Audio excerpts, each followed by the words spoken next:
late Cameron Bagrie from Bagrie Economics. How are you, mate? Morning. You well? Yeah, very well, thank you, Cameron. Good to connect. Look, I just wanted to talk, and prompted, I guess, from those GDP figures yesterday, 0.2% up or down. Is it really a significant figure, or just, like a political bowl bumping around on the margin of error? Well, it's a negative number. The economy's gone backwards. It's a bit worse by the time your population adjusts, and obviously we've taken a pretty big hit over the past couple of years, and that's unfortunately part of what's called the disinflation process. You don't get rid of inflation unless you inflict some economic pain, and the Reserve Bank's inflicted the economic pain. The good news is it's now September. Those figures were for June.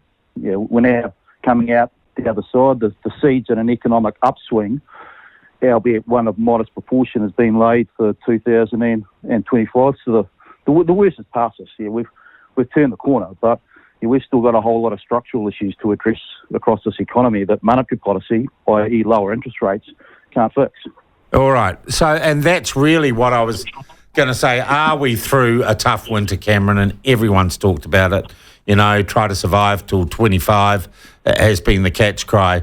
Despite these numbers, can we say with base interest rates somewhat under control and inflation falling, if you like, we've dealt with some of the symptoms, we've still, though, got to cure the disease? Yeah, so if you look at one big disease out there at the moment is this variable called productivity growth. That defines growth in living standards. Productivity growth across New Zealand for the past 10 years has averaged 0.2 percentage points each year.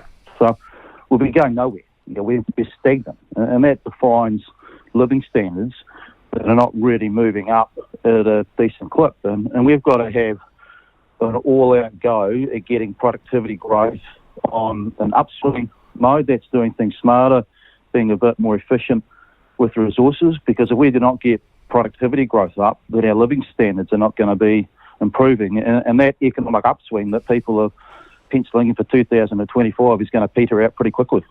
Yeah. What do you think Nicola Willis's next big challenge is? And if you're going to say to her, here are two things, I'll make it two things you've got to do policy-wise to actually get this going. What do you think of the things? And I don't want to talk about things they've already signalled. What are some stuff that the government's not doing that it could to get the economy back up and running faster? Well, there's no silver bullet out here. Yeah, you can turn to the temporary levers, which is fiscal policy. You can pull the migration ripcord and let more people in. You can look at monetary policy. Obviously, is going to help because interest rates are on the way down. But they're called the party variables.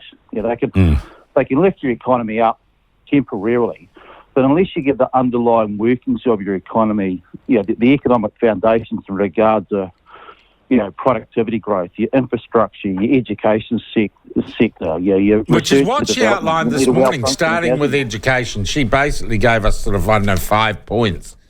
Education, regulation, infrastructure, overseas investment and trade, and science and innovation. I mean, is that a bad hit list? No, that's a good hit list.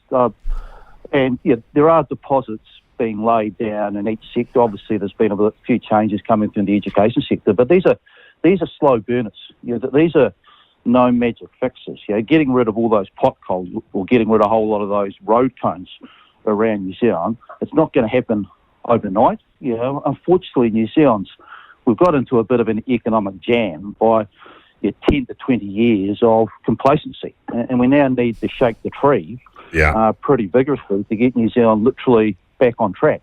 Your well-being, which is that favourite term that's been thrown around for the past 5 years, ultimately well-being needs an economic base. And our economic base doesn't look that flash when productivity growth has averaged 0.2% for the last 10 years.